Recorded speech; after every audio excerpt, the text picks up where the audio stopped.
Continúe en sintonía con la Palabra del Domingo, con el teólogo David Kapkin.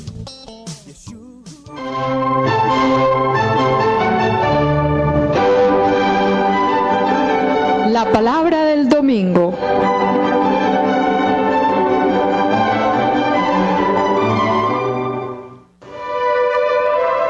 A cargo de David Kapkin, servidor del Evangelio.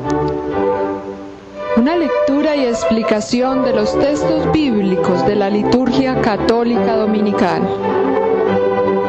Análisis literario y crítico al servicio de la comprensión de la palabra, de la interiorización existencial y de la actualización del mensaje para la hora presente.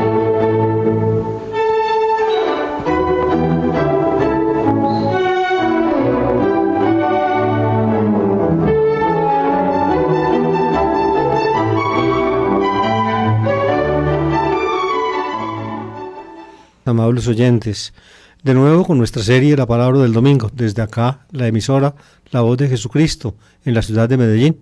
Un saludo para los que lo escuchan y también para los que pueden seguir nuestra programación a través de la Red Mundial de Comunicaciones. Estamos ya, vamos a comenzar ya en la tercera semana de Cuaresma, el tercer domingo de Cuaresma. Hemos adelantado ya, entonces, desde el miércoles de ceniza, 2 semanas completas del tiempo de Cuaresma y vamos a comenzar la tercera. La Cuaresma tiene, como su nombre indica, 40 días, cuadragésima. Se dice en latín cuadragésima, viene de quadraginta en latín, que significa 40, y quadragésimus significa en castellano cuadragésimo, es decir, el ordinal correspondiente al número cardinal 40. Cuadragésimo, decimos en nuestro idioma. 40 días.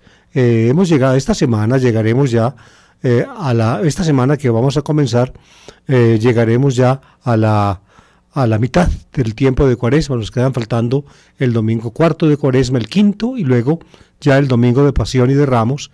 En la mitad de esa semana se celebra pues el Triduo Pascual.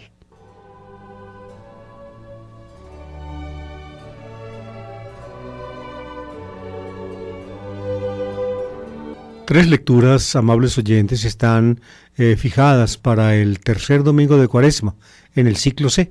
La primera lectura es del libro del Éxodo, capítulo 3. La segunda lectura de la primera carta a los Corintios, que habíamos estado leyendo también en los domingos pasados.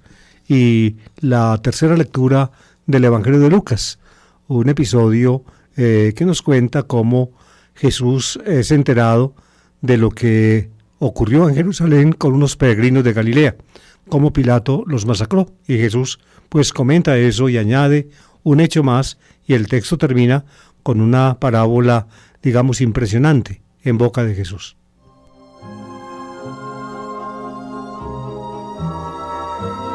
Les advierto una cosita que es interesante para los que pues quieren conocer algo más de los vericuetos de la liturgia católica. Fíjense, los domingos después del Vaticano II, o las lecturas dominicales fueron distribuidas en 3 ciclos, ciclos A, B y C.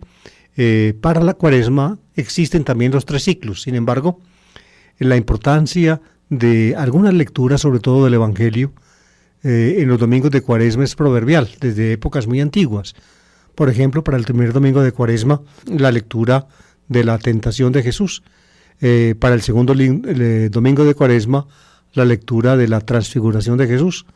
Para el tercer domingo de Cuaresma, la lectura del episodio de la mujer samaritana. Para el cuarto domingo de Cuaresma, la lectura de la curación del ciego de nacimiento en el cuarto evangelio. Y para el quinto domingo de Cuaresma, la lectura de la resurrección de Lázaro.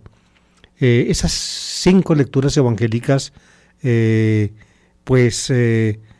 estuvieron vigentes en la Iglesia durante siglos en los domingos de Cuaresma. Cuando se introdujeron los 3 ciclos, entonces para el primer y segundo domingo de Cuaresma no hubo mayor problema, porque hay 3 relatos sinópticos de las tentaciones y de la transfiguración. Por eso los 3 ciclos se distribuyeron en forma tal que en el ciclo A se leyera Mateo, en el ciclo B Marcos y en el ciclo C Lucas. En cambio, para el tercero, cuarto y quinto domingo de Cuaresma sí hubo problema. ¿Por qué? Porque los textos joánicos de la Samaritana, del ciego de nacimiento y de la resurrección de Lázaro no tienen en ninguna forma correspondencias en los sinópticos. Y por eso entonces, cuando se introdujeron los tres ciclos, entonces los textos evangélicos propuestos para el tercer domingo de Cuaresma, el cuarto y el quinto, pues no tenían pues correspondencia en los del ciclo A, que son los que les mencioné antes. Por eso entonces la liturgia católica permite que también en los tres ciclos de Cuaresma se sigan leyendo los antiguos textos del Evangelio. Es decir, que en el tercer domingo de Cuaresma pueda leerse también el Evangelio de la Samaritana, en el cuarto el Evangelio del ciego de nacimiento y en el quinto el Evangelio de la resurrección de Lázaro. De modo que son actualmente en la disposición, después del Vaticano II, esos tres textos corresponden al ciclo A. Sin embargo, están también los textos del ciclo B y del ciclo C. Los textos del ciclo B y del ciclo C pues no tienen correspondencia con los que les mencioné, de la Samaritana, del ciego de nacimiento, de la resurrección de Lázaro. El comentario que yo les voy a hacer corresponde al texto del ciclo C, que distinto pues del Evangelio de la Samaritana. Pero ustedes podrán escuchar quizá en una que otra parroquia que se pueda leer o que se lea también el próximo domingo el Evangelio de la Samaritana. Es decir, el sacerdote puede escoger para la celebración de la misa qué textos lee. Si lee el Evangelio de Lucas en el ciclo C, el que yo voy a comentar, o lee el Evangelio de Juan en el capítulo 4 de la Samaritana. Por eso entonces les advierto, por si de pronto ustedes el domingo en su parroquia escuchan un texto del Evangelio que no es exactamente este que yo les voy a comentar en el día de hoy.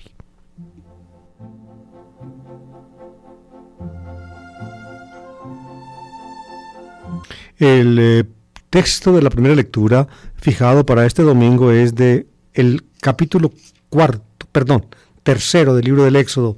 Es el episodio de la vocación de Moisés, como el Señor llama a Moisés para enviarlo al faraón y sacar a los israelitas de Egipto. Fíjense, amables oyentes, repasando un poco la disposición de las primeras lecturas en el ciclo C de estos domingos de Cuaresma, pues me di cuenta. El primer domingo se toma una lectura del Deuteronomio en que se habla de Jacob, el arameo errante, con el cual comienza pues el resumen histórico del credo de Deuteronomio 31. En el segundo domingo la figura predominante es Abraham. En este tercer domingo la figura de la lectura predominante de la lectura es Moisés. El próximo domingo la figura predominante será Josué. Y el quinto domingo de Cuaresma ya el episodio es el regreso del exilio.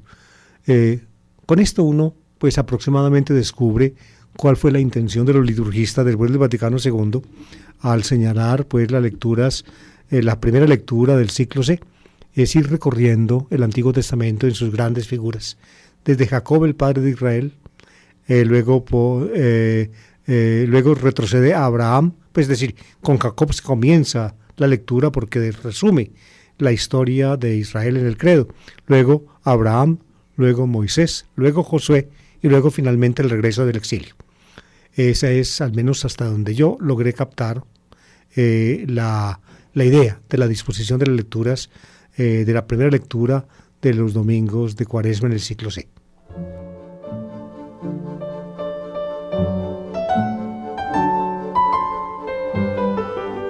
El texto de de Éxodo 3 es de una riqueza maravillosa.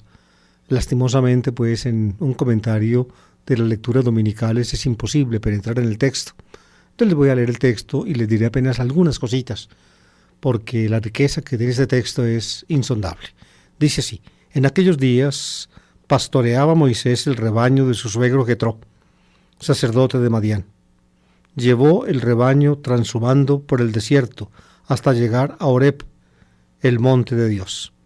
El ángel del Señor se le apareció en una llamarada entre las zarzas. Moisés se fijó, la zarza ardía sin consumirse. Moisés se dijo: voy a acercarme y mirar este espectáculo admirable, a ver cómo es que no se quema la zarza. Viendo el Señor que Moisés se acercaba a mirar, lo llamó desde la zarza: Moisés, Moisés. Respondió él: aquí estoy. Dijo Dios: no te acerques. Quítate las sandalias de los pies, pues el sitio que pisas es terreno sagrado. Y añadió: yo soy el Dios de tus padres, el Dios de Abraham, el Dios de Isaac, el Dios de Jacob. Moisés se tapó la cara, temeroso de ver a Dios. El Señor le dijo: he visto la opresión de mi pueblo en Egipto. He oído sus quejas contra los opresores. Me he fijado en sus sufrimientos. Voy a bajar a librarlos de los egipcios, a sacarlos de esta tierra, para llevarlos a una tierra fértil y espaciosa, tierra que emana leche y miel. Moisés replicó a Dios: mira, yo iré a los israelitas y les diré: el Dios de vuestros padres me ha enviado a vosotros. Si ellos me preguntan: ¿cómo se llama este Dios?, ¿qué les respondo? Dios dijo a Moisés: soy el que soy. Esto dirás a los israelitas: yo soy, me envía a vosotros. Dios añadió: esto dirás a los israelitas: el Señor Dios de vuestros padres, Dios de Abraham, Dios de Isaac, Dios de Jacob, me envía a vosotros. Este es mi nombre para siempre. Así me llamaréis de generación en generación.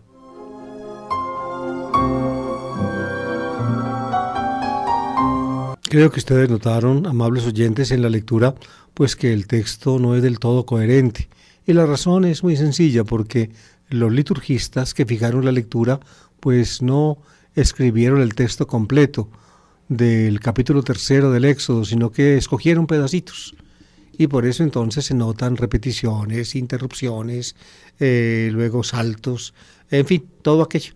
Pero eso es ya, los liturgistas nos tienen acostumbrados a eso, y nosotros, pues los fieles que escuchamos las lecturas que ellos fijan, pues como que tenemos que aceptar con resignación lo que ellos hacen. En todo caso, el texto es de una gran riqueza. Se trata de la vocación de Moisés. Dios envía a Moisés como su representante para sacar a los israelitas, a los hijos de Israel que estaban esclavos en Egipto. Ellos le clamaron al Señor y Él los escuchó. Dios pues lo envía a Moisés para este cometido, y para eso entonces se le aparece, para extenderle ese mandato de ir a los israelitas. La aparición del Señor a Moisés es un relato de un profundo contenido simbólico. Se dicen cosas como sin querer, que son realmente impresionantes y maravillosas. Moisés está en territorio de Madián. Era una tribu que vivía en el sur de la tierra de Palestina, con la cual luego Israel tuvo muchas dificultades.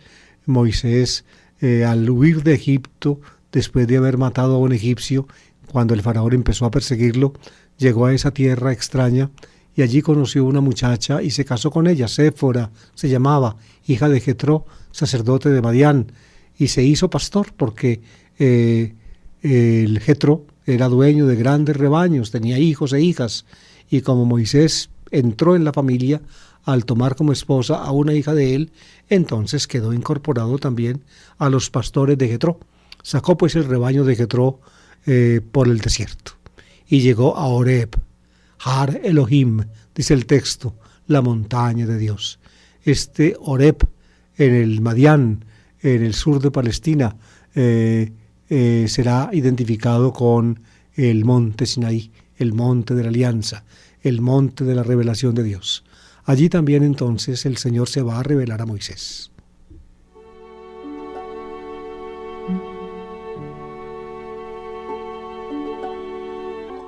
El signo de la presencia de Dios para Moisés es un fuego que arde en medio de una zarza.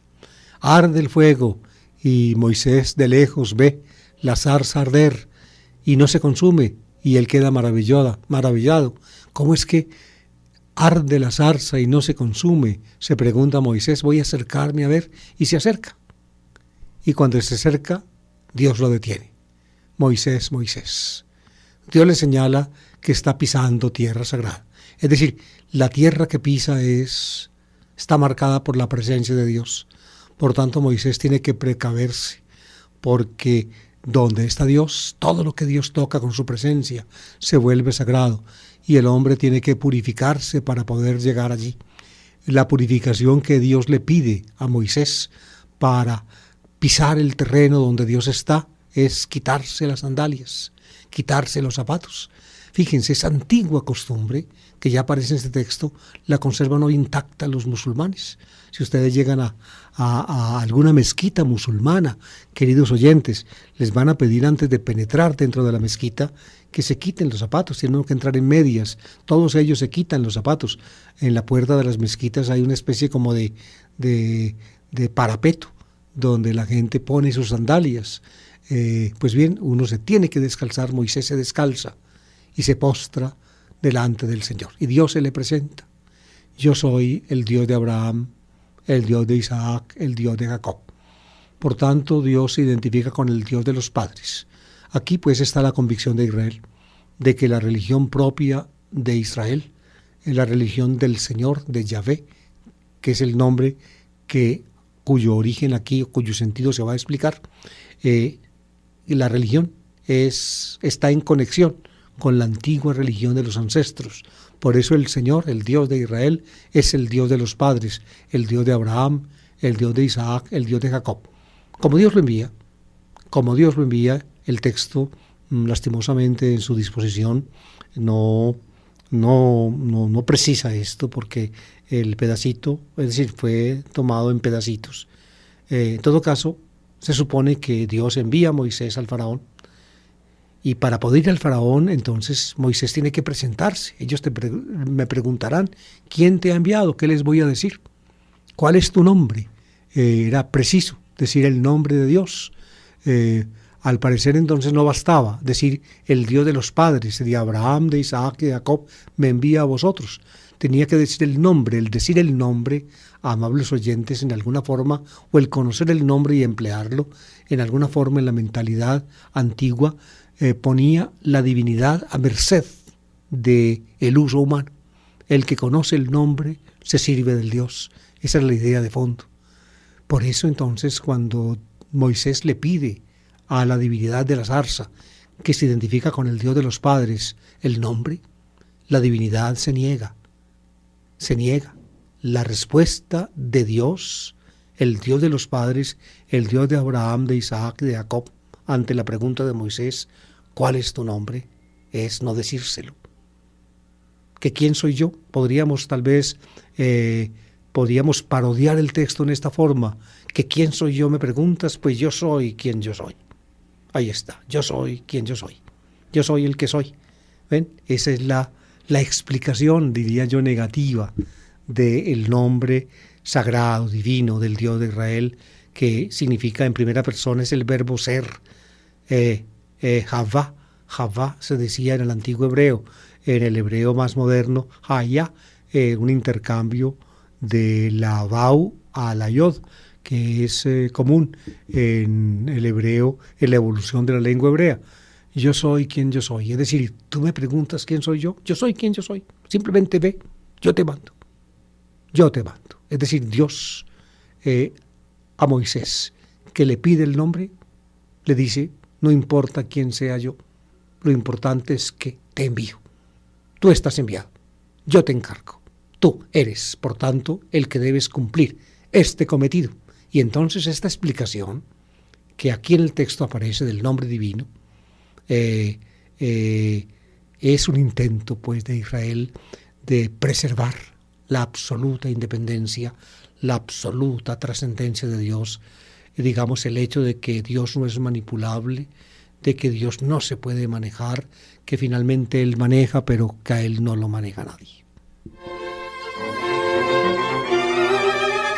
El texto sigue, lastimosamente no pudieron poner, y era muy difícil poner en una sola lectura para un domingo todo el pedazo de la visión de Moisés o de la aparición de Dios a Moisés. Al final termina cuando Moisés se queja ante Dios, pero ¿cómo voy a ir yo? ¿Qué voy a decir si yo no sé hablar? Yo soy tartamudo. Y tartamudea Moisés. Y las palabras del texto hebreo, digámoslo así, son como una imitación del tartamudeo de Moisés.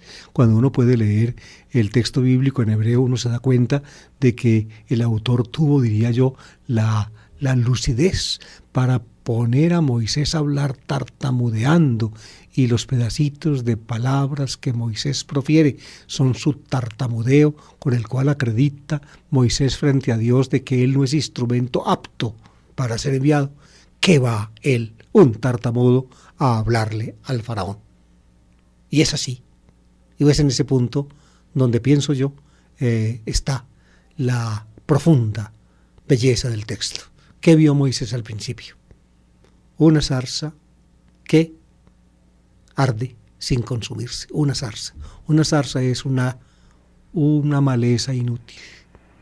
Y dentro de esa maleza inútil luce el fuego de Dios, la llama viva de Dios. Y la zarza no se consume. Moisés debe entenderse a sí mismo en esa forma. ¿Quién es él? Un tartamudo al cual Dios le confía una misión imponderable. Él no es nada, él no puede nada. Pero, como la zarza, contiene en sí el poder y el fuego de Dios. Dios lo puede todo. Yo estaré contigo, le dice el Señor a Moisés. Yo estaré contigo. Lo que tú no puedes, lo puedo yo.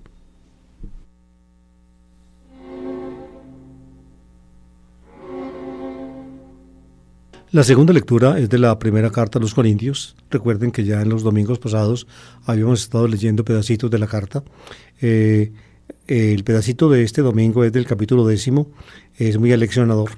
Dice así: hermanos, no quiero que ignoréis que vuestros padres estuvieron todos bajo la nube, y todos atravesaron el mar, y todos fueron bautizados en Moisés por la nube y el mar, y todos comieron el mismo alimento espiritual, y todos bebieron la misma bebida espiritual, pues bebían de la roca espiritual que les seguía, y la roca era Cristo. Pero la mayoría de ellos no agradaron a Dios, pues sus cuerpos quedaron tendidos en el desierto.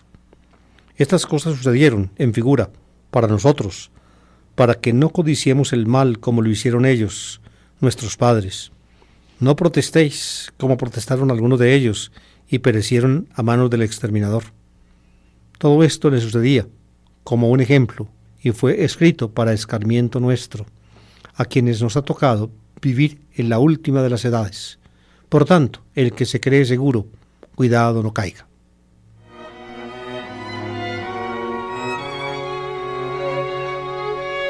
En esta sección de la carta primera a los Corintios, Pablo entra pues a exhortar a los corintios. Había problemas en la comunidad. Pablo en el capítulo 10, 11, comenta algunos problemas que había en Corinto. Lastimosamente no puedo acá entrar en detalles. Si ustedes quieren, por ahí está un comentario muy amplio que yo le hice o que yo escribí de la primera Corintios. Tan solo unas pocas palabritas acerca del pedacito que leímos. Pablo habla de la generación de Israel en el desierto. Les fue mal a esa generación, a pesar de que habían experimentado los dones de Dios, habían experimentado, fíjense, el bautismo y también la alimentación espiritual. Evidentemente Pablo aquí, al citar el ejemplo de la generación de Israel en el desierto, a la cual le fue tan mal, como él mismo lo comenta, Pablo, al citar que fueron bautizados, como dice aquí, bajo la nube, y todos atravesaron el mar, y todos fueron bautizados en Moisés por la nube y el mar, interpreta por tanto la travesía del desierto, la nube que los cubría, como un bautismo, digamos, en Moisés, y a pesar pues de eso, A pesar de, y luego también dice, y comieron el mismo alimento espiritual, el maná que Dios les dio, un alimento espiritual. Ellos pues fueron bautizados en Moisés y comieron el alimento espiritual, y sin embargo muchos de ellos perecieron en el desierto. Y dice Pablo, se escribió en escarmiento nuestro, en escarmiento nuestro. ¿Por qué? Porque se supone, esto es implícito, también nosotros podemos alegar el bautismo. Fuimos bautizados no en Moisés, sino en Cristo, y comemos alimento espiritual y bebemos de la bebida espiritual. Es decir, aquí la referencia es sin duda, a la Eucaristía. Más adelante, en el capítulo 11, Pablo va a tocar el tema, va a mostrar cómo en Corinto hay abusos en la celebración de la Cena del Señor, como él mismo lo dice. Por tanto, entonces, quiere decir que, así como la generación del desierto no pudo alegar el bautismo en Moisés, ni la vida espiritual que comieron el maná, ni tampoco el haber bebido de la roca espiritual que los seguía por el desierto, como dice la tradición judía. La Biblia cuenta que Moisés, ante la queja del pueblo que se moría de sed, fue mandado por Dios a golpear la roca, y brotó agua de la roca. Y entonces la tradición judía, no la Biblia, dice luego que esa roca siguió acompañando a Israel a través del desierto, de modo que cada vez que querían o necesitaban agua, simplemente Moisés tocaba la roca y el agua entonces salía de ella. Esa es la idea subyacente. Pues bien, Pablo hace la transposición a la situación cristiana. Bautizados nosotros todos y alimentados espiritualmente, no podemos estar seguros. No podemos estar seguros. Los dones de Dios que sin duda hemos recibido son parecidos, superiores ciertamente, pero parecidos a los dones de aquella generación. Y esa generación pereció.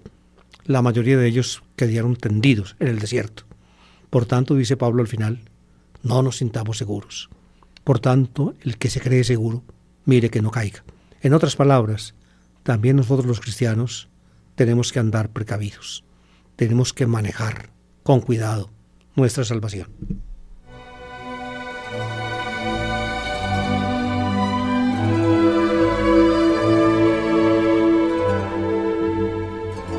Y llegamos a la tercera lectura, que es la lectura del libro del Evangelio de Lucas. Estamos en el ciclo C, de modo que se toma un texto de Lucas capítulo 13, versículos 1-9, pero como les expliqué al comienzo, quizá en alguna parroquia o en alguna parte ustedes puedan escuchar que se lee este domingo el texto de la mujer samaritana en Juan capítulo 4. Una y otra lectura pues son posibles. Si se lee el texto de la samaritana es porque se toma el texto correspondiente a la antigua liturgia de Cuaresma, que quedó pues perpetuada después del Vaticano II en el ciclo A. En el ciclo A se puede hacer, por tanto, el Evangelio del ciclo A, que es la samaritana, pero también se puede hacer el del ciclo C, que es el que les voy a leer enseguida, Lucas 13, 1-9.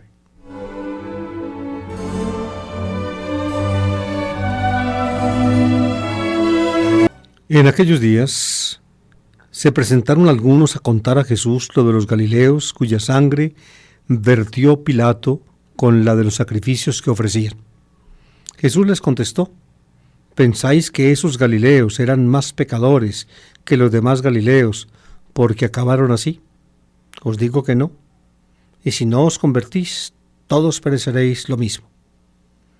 Y aquellos 18 que murieron aplastados por la torre de Siloé, ¿pensáis que eran más culpables que los demás habitantes de Jerusalén? Os digo que no. Y si no os convertís, todos pereceréis de la misma manera. Y les dijo esta parábola. Un hombre tenía una higuera plantada en su viña, y fue a buscar fruto de ella, y no lo encontró. Dijo entonces al viñador: ya ves, 3 años llevo viniendo a buscar fruto en esta higuera, y no lo encuentro. Córtala. ¿Para qué va a ocupar terreno de balde? Pero el viñador contestó: Señor, déjala todavía este año. Yo cavaré alrededor y le echaré estiércol a ver si da fruto. Si no, el año que viene la cortarás.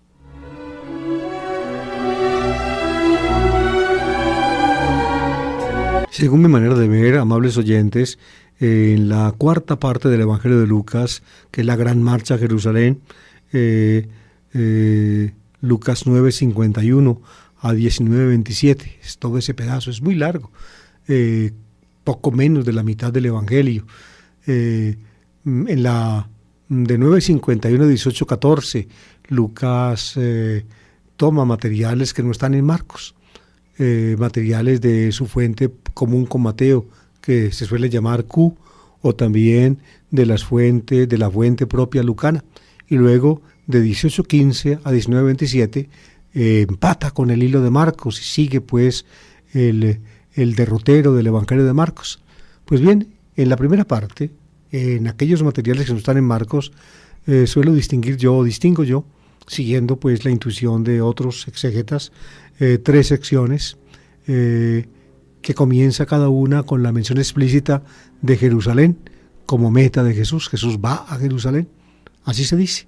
Pues bien, este texto que acabamos de escuchar está en la primera sección, que va de 9:51 a 13:32, si mal no recuerdo. Está pues hacia el final de la primera sección de la marcha, 13:1 a 9. Fíjense, en las 3 secciones de la marcha, Lucas tiene apartes, digamos, donde resume el mensaje escatológico de Jesús, es decir, la enseñanza de Jesús acerca de los sucesos finales, exhortaciones de cómo deben comportarse sus discípulos, de cómo tenemos que mantenernos vigilantes y preparados para el día del Hijo del Hombre. Ese tema pues aparece repetido 3 veces en las 3 secciones de la marcha. Este pedacito que les acabo de leer pertenece a esa sección, digamos, a esa aparte, digamos, escatológico de la primera sección de la marcha. Se cuenta aquí cómo llega gente donde Jesús, que está hablando pues a sus discípulos y a la gente, llega gente donde él y le hace o le narra lo que presuntamente esos días había pasado en Jerusalén.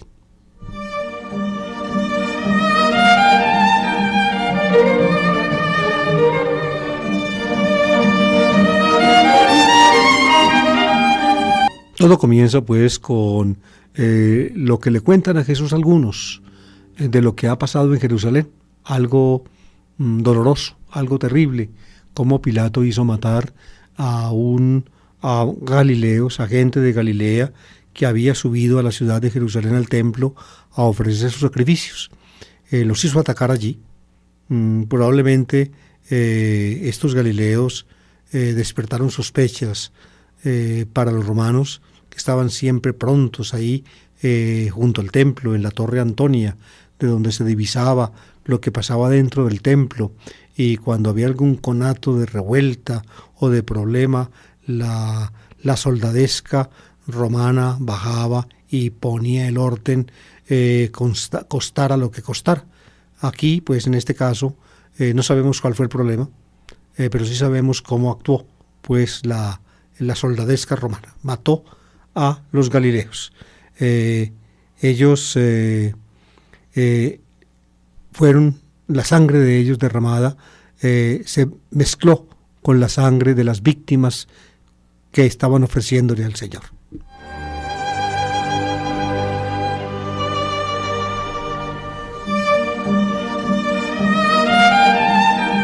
Esa historia que le cuentan a Jesús, él contesta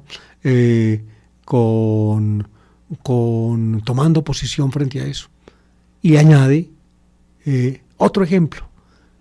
Ese ya no se lo cuentan, sino que él lo trae de cuenta propia, el ejemplo de unos habitantes de Jerusalén que esos días o por ese tiempo habían muerto junto a la torre de Siloé, que se vino abajo, se derrumbó, y entonces personas que estaban junto a la torre pues fueron aplastadas por los bloques de piedra que vinieron desde arriba.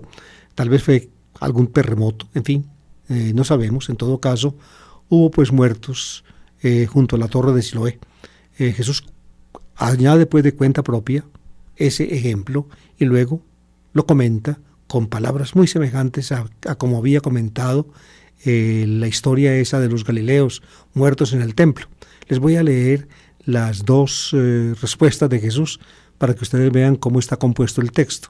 El texto está compuesto en forma muy cuidadosa. Las dos partes del texto están perfectamente bien, se corresponden perfectamente bien la una a la otra. Fíjense, ¿pensáis que esos galileos eran más pecadores que los demás galileos porque acabaron así? Os digo que no. Y si no os convertís, todos pereceréis lo mismo. Ahí está la primera respuesta. Y oigan la segunda. Y aquellos 18 que murieron aplastados por la torre de Siloé, es el ejemplo que añade Jesús. Y oigan, ¿pensáis que eran más culpables que los demás habitantes de Jerusalén? Os digo que no. Y si no os convertís, todos pereceréis de la misma manera. Ustedes ven, las dos respuestas de Jesús son por tanto paralelas, estrictamente paralelas. ¿Qué es lo que quiere decir el Señor? Pienso yo, es obvio. Estos galileos fueron masacrados por Pilato en Jerusalén, no precisamente como por ser pecadores, porque dice Jesús, esos masacrados por Pilato ciertamente no eran más pecadores que los demás habitantes de Jerusalén. No eran más pecadores, por tanto, lo que les pasó no es un castigo divino particular para ellos por ser pecadores, no es. Y lo mismo le dice Jesús de los que murieron aplastados por la torre de Siloé. No eran más pecadores que los demás habitantes de Jerusalén, no eran más pecadores, por tanto, esas desgracias que ocurren, sea por digámoslo así, porque los hombres las ordenan, como en este caso Pilato, que ordenó pues la matanza de los galileos, o por cosas de la naturaleza, la torre de Siloé que se derrumbó, según la visión religiosa del judaísmo. Una y otra cosa tienen que ver con Dios, porque Dios está finalmente detrás de todo lo que ocurre, pero no está Dios detrás de eso, castigando a esos galileos que murieron masacrados, o a esos 18 habitantes de Jerusalén que murieron aplastados, porque si Dios estuviera castigando a esos galileos particularmente, o a esos, aplastados por la torre, tendría que haber castigado en la misma forma, para ser justo, a los demás habitantes de Jerusalén, que no eran menos pecadores que ellos, o a los demás galileos que no eran menos pecadores que esos que murieron, y también a los demás habitantes de Jerusalén que no eran menos pecadores que los que fueron aplastados. Es lo que dice Jesús. Por tanto, las catástrofes que ocurren, provengan de donde provengan, no son modos como Dios castiga particularmente a unos pecadores. Entonces, ¿cómo se puede relacionar con Dios esas cosas terribles que ocurren?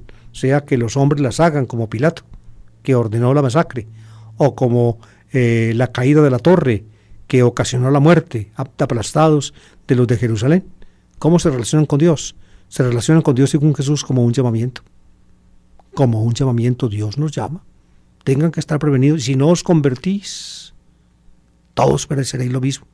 Es decir, esas cosas son formas como Dios nos advierte que nuestra vida es deleznable, que no tenemos seguridad completa, de que finalmente cualquier cosa puede ocurrir que finalmente nos enfrente a nosotros ante el juicio divino. Y si no os convertís, todos pereceréis de la misma manera. Estamos, por tanto, dice Jesús, en un momento crucial. Cada momento, pienso yo, es la idea de Jesús, cada momento es momento crucial. Nunca, ningún momento de la vida es desechable, uno lo puede dejar a un lado. Todo momento puede ser realmente el último momento, todo momento es decisivo. Precisamente el texto anterior a este, en el Evangelio de Lucas, afirma exactamente lo mismo. Estamos siempre en el momento oportuno, para revisarnos, para cambiar, para convertirnos. Y si no os convertís, todos pereceréis de la misma manera. Es decir, aunque Dios no, con las cosas terribles que pasan, no nos esté particularmente castigando a nosotros como pecadores, sin embargo nos está llamando para que nos apartemos del mal y practiquemos el bien para que nos convertamos. Ese "y si nos convertís", fíjense, es una idea muy cara a Lucas, y pienso yo también a la tradición lucana. Esa idea le llega al cristianismo y a Jesús particularmente de la predicación de Juan Bautista. El bautismo de Juan Bautista era un bautismo de conversión. Baptisma metanías, lo llama así, un texto muy antiguo que trae Marcos, un baptisma metanías, un bautismo de conversión, is aphesin amartión, para perdón de pecados. Así escribe Marcos, siguiendo una tradición cercana a los grupos de Juan Bautista y a la actividad de Juan Bautista. Las personas escuchaban a Juan y entonces por dentro se hacían el propósito de convertirse, dejar a un lado la mala vida, y entonces si hacían el propósito, Juan los introducía en el agua y los mojaba, los sumergía y los sacaba como limpiándolos, como insinuando entonces una nueva vida que ellos adquirían por su conversión, por su metanía o metania, como se dice en griego, por su conversión.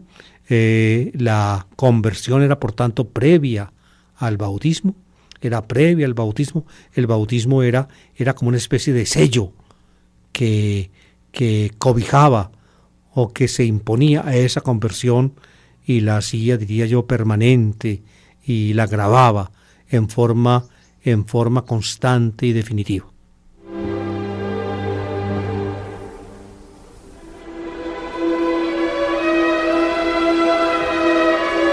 Un breve elemento, pienso yo, podríamos añadir acá para, digamos, tener alguna luz en cosas que solemos decir con frecuencia. Solemos, siguiendo la Biblia, ciertamente, siguiendo, diría yo, el filón deuteronomístico de la tradición judía, lo que ocurre son manifestaciones del juicio divino. Eso es una idea muy cara de la Biblia. Jesús seguramente la conocía y no la desdeñaba, pero Jesús sí tenía frente a eso, diría yo, su distancia, como lo muestra este texto. Lo que le pasó a los 18 no es un castigo particular de Dios para ellos por ser pecadores, y lo que le pasó a los galileos no es un castigo particular de Dios para ellos. No, es simplemente, dice Jesús, un llamamiento para todos. Dios a ellos no los está castigando porque en el fondo ni los galileos ni los de Jerusalén eran más pecadores que los demás galileos y que los demás habitantes de Jerusalén. Por tanto, era un llamamiento para que sepamos nosotros cómo hilar delgado en nuestra propia vida.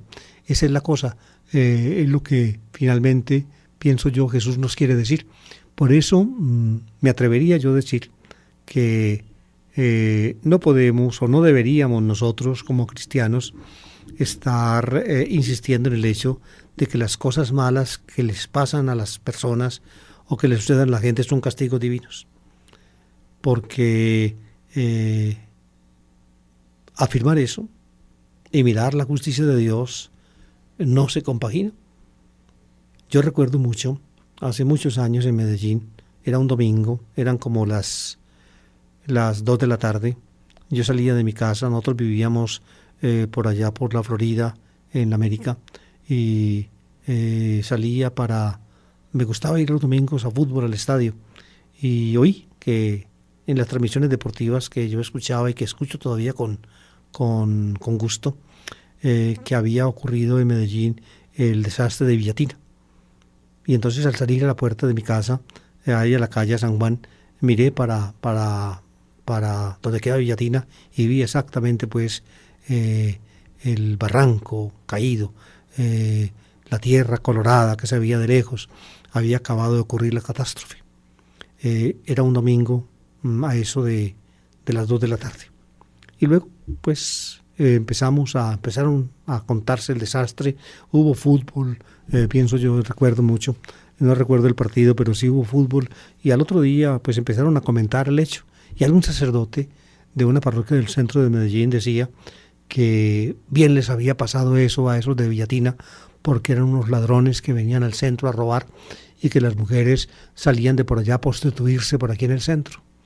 Ese fue el comentario que salió de la boca de algún sacerdote, y por tanto entonces lo que les había pasado a los de Villatina era bien merecido porque eran muy malos. Oigan esto, queridos oyentes, oigan esto.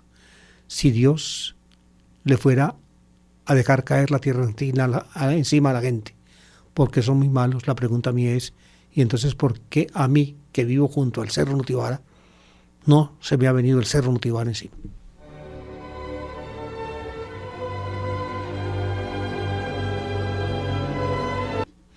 Y termina el texto con una pequeña parábola de Jesús. Y les dijo esta parábola: un hombre tenía una higuera plantada en su viña, y fue a buscar fruto en ella y no lo encontró. Dijo entonces el viñador: ya ves, 3 años llevo viniendo a buscar fruto en esta higuera y no lo encuentro. Córtala, ¿para qué va a ocupar terreno de balde?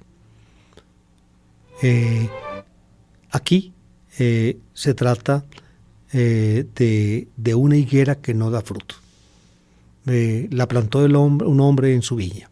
La viña es, digamos, un terreno especial para cultivar las uvas, pero queda terreno libre, y también entonces en el terreno libre donde no hay cepas de uva, entonces se pueden sembrar otros árboles o arbustos, como es la higuera.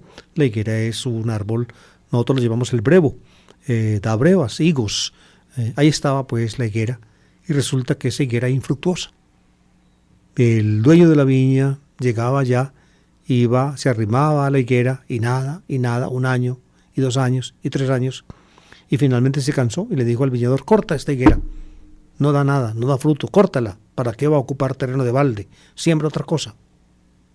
De modo que la higuera debió dar fruto, ya era tiempo de que diera, pero no dio. ¿Qué dijo el viñador? Aquí está lo aleccionador del texto. Dijo entonces al viñador, pero el viñador le contestó: Señor, déjala todavía 1 año. Tiene pues 1 año de gracia la higuera para dar fruto. Yo cavaré alrededor y le echaré estiércol. La voy a abonar, le voy a remover la tierra. La voy a abonar 1 año más, a ver si da fruto. Si no, el año que viene la cortarás. Tiene 1 año de gracia la higuera infructuosa. 1 año de gracia. 1 año de gracia. ¿Cuánto tiempo de gracia tendremos nosotros, ustedes y yo, queridos oyentes?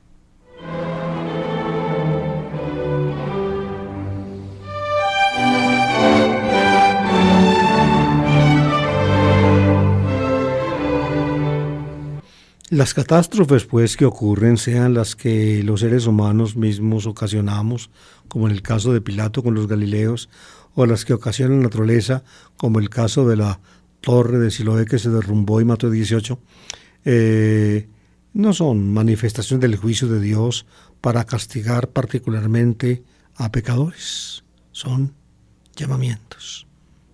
Así la debemos ver, llamamientos generales para todos, para ustedes y para mí. ¿Por qué? Porque somos parecidos a una higuera que no da fruto. 3 años llevaba esperando el dueño de la viña por los higos de la higuera, y nada. Le dio 1 año de gracia. 1 año de gracia. Si no da fruto, entonces la cortarás.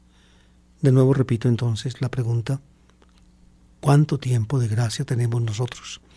Habíamos comentado en la parte anterior del Evangelio que todo momento es momento oportuno, que cualquier momento puede ser el momento final, como fue el momento final para esos galileos cuando estaban en el templo ofreciendo sus víctimas, o como fue el momento final para esos 18 de Jerusalén cuando estaban parados junto a la torre y se les vinieron las piedras encima.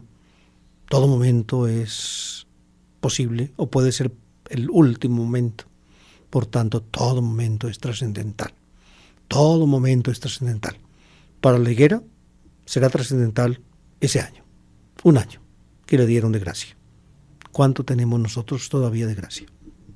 Y así llegamos al final de nuestro programa.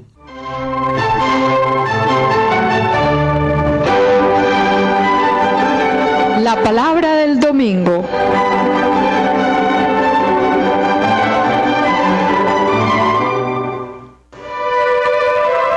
A cargo de David Kapkin, servidor del Evangelio.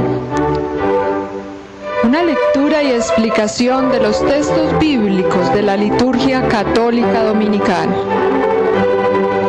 análisis literario y crítico al servicio de la comprensión de la palabra, de la interiorización existencial y de la actualización del mensaje para la hora presente.